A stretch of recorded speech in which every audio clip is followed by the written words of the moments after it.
Bueno, nos visita esta noche Mariana Reyes, que es una joven y muy talentosa periodista venezolana, ha hecho una carrera verdaderamente admirable. Un aplauso para ella, por favor. Bienvenida, Mariana. Gracias, Jaime, Muchas gracias por estar aquí. Es un honor recibirte. Tú fuiste en Caracas una periodista muy combativa y muy prestigiosa en Globovisión. Estuviste 6 o 7 años en Globovisión, ¿verdad? Sí. Fueron años felices, la verdad. Sí. Sí. ¿Y por qué tomaste la decisión de irte de Venezuela, si no es una pregunta muy personal? ¿Qué pasó que te convenció de que debías irte de Venezuela y hacer periodismo libre aquí? Bueno, creo que siempre es una pregunta personal, es una decisión muy personal irte de tu país, aunque hayan razones evidentes y públicas en este momento para los venezolanos irnos, siempre hay algo en lo individual, en la individualidad de la casa que detona la decisión. Cierto. Y en mi caso fue un asalto, mi esposo y yo fuimos víctimas de un asalto para robarnos un celular, un fin de semana feliz como cualquier otro. ¿Qué año fue esto? Esto fue en el 2015. ¿Estaban tu esposo y tú en un centro comercial? Estábamos mi esposo y yo en un centro comercial. ¿De Caracas? De Caracas. ¿Y qué pasó? Buscando cosas para decorar nuestra casa. Y pasa que veo que lo abraza un hombre en el estacionamiento de un aspecto un poco extraño. Y lo que viene en los próximos 60 segundos son detonaciones de una pistola. Y a mi esposo le dispararon y le generaron una herida en la médula espinal. Y pues obviamente le genera la incapacidad física y eso nos cambia la vida. Eso nos cambia la vida al punto que decidimos... ¡Qué tragedia! Que debíamos salir de Venezuela. ¿Cuántas balas entraron en el cuerpo de tu esposo? Dos balas. Le perforaron los 2 pulmones, le lesionan la médula espinal y... ¿Perdió la conciencia ahí al lado tuyo? No, sí, absolutamente. Estuvo literalmente al borde de la muerte. Porque además es una escena muy trágica. Yo salgo corriendo cuando escucho los disparos. Yo nunca había contado esto públicamente porque además yo, siendo periodista y teniendo muchos amigos en los medios, pedí que por favor, o sea, yo no tenía cabeza para otra cosa. Claro, y ahora gracias por la confianza. Aquí. Y me conmueve verdaderamente la historia. Por un celular. Por un celular. Y él queda tirado en el piso y yo quedo como en otra dimensión, no entendía lo que estaba pasando porque además no había sangre. Entonces yo como que cognitivamente no veía que algo más allá de verlo ahí tendido hubiese pasado. Y él me decía, me dispararon. Y yo le decía a él, no te dispararon, porque no veía la sangre. Hubo una hemorragia interna muy peligrosa. Y un hombre, cuando él me dice, sale una doctora, porque había como un centro estético, y una doctora me dice, lo estamos perdiendo, se está quedando inconsciente. Y eso me hace reaccionar y yo empiezo a gritar y a pedir ayuda.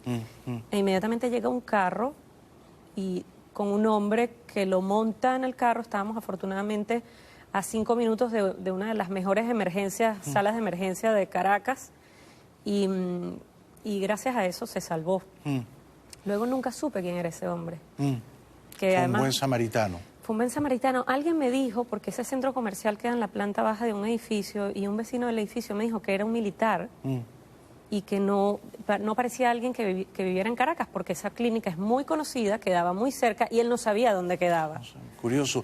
Sí. Y obviamente se llevaron el celular que querían robarle a tu esposo. Se llevaron el celular. ¿Pero él se resistió o forcejeó? Es decir... Él se resistió porque además... Bueno, la familia de mi esposo y mi esposo lo habían secuestrado 2 veces. Ah, ya lo habían secuestrado. A mi esposo lo habían secuestrado. Al papá de mi esposo lo secuestraron y lo tuvieron 12 días secuestrado. A mi suegra y a mis cuñadas los amarraron en otra oportunidad. O sea, una familia que había sido muchas veces tocada por el AMPA. ¿Por qué? ¿Es una familia que tiene muchos recursos económicos? No, realmente no. Es una familia de clase media, pero el nivel de delictividad de Venezuela es lo suficientemente alto como para que te toque varias veces. Increíble. Y lo que Gianluigi me dice es que en lo que el hombre le pone el brazo aquí y él siente la pistola y él dice en su cabeza, no me lo van a volver a hacer. Y él intenta, esa fue su reacción inconsciente absolutamente. Claro. y él forcejea. Porque ya lo habían secuestrado, porque habían secuestrado a su O sea, él papá y sintió a su tanta mamá. furia, tanta rabia, Claro. que dijo, tengo que tratar de defenderme. ¿Y qué pasó luego? ¿Se ha recuperado en parte? Bueno, pasó que los propios médicos de la clínica donde estábamos nos dijeron, ustedes deben tratar, si está en sus posibilidades, de ir a Estados Unidos y de conseguir otras opciones y además de aspirar a tener una vida más digna, dada su condición actual.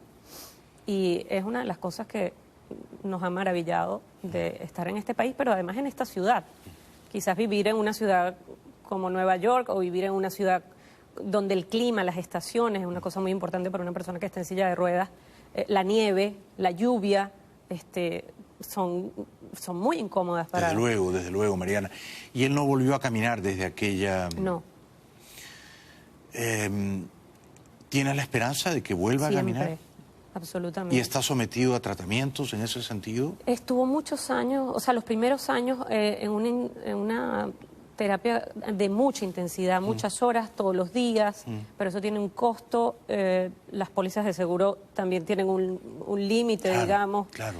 y se hace incosteable. Entonces, también va atado a la posibilidad de mantenerte en ese ritmo de rehabilitación. ¿Y los miserables que le dispararon alguna vez fueron capturados y sometidos a la justicia? Mira, esto ocurre además en el municipio de Latillo, que tenía y sigue teniendo una policía municipal absolutamente desposeída de recursos humanos y de toda índole, y era realmente previsible que una cosa como esta pasara. Además, había pasado en muchos otros sitios en el mismo municipio, y en algún momento se me acercó alguien, un funcionario, no sé si era funcionario realmente de la alcaldía, pero una persona como con algún nivel de contacto en los cuerpos policiales. Me dijo, mira, tenemos la foto de una persona que creemos que es, y yo simplemente no quise saber nada al respecto. O sea, tenía tantas cosas de que encargarme que la verdad pensar en... Porque además el ofrecimiento era como de tomar la justicia por mismo. Claro, para que tú te vengaras. Para que yo me vengara, y me parecía algo absolutamente inútil, que no me iba a aportar nada en ese proceso tan complejo que estábamos viviendo, y sobre todo no iba a solucionar el problema. Entonces... No, y la venganza, el rencor son venenos que destruyen a quien los porta, ¿no? Totalmente. Sí. Y entonces... Y al final la víctima es él. Sí. O sea, al final la víctima son todos esos muchachos, siendo muy jóvenes, porque era un muchacho muy joven, como la gran mayoría de quienes forman parte de las bandas criminales en Venezuela, siendo muchachos tan jóvenes, no tienen ningún tipo de posibilidad de ver un futuro diferente, de hacer las cosas de otra manera.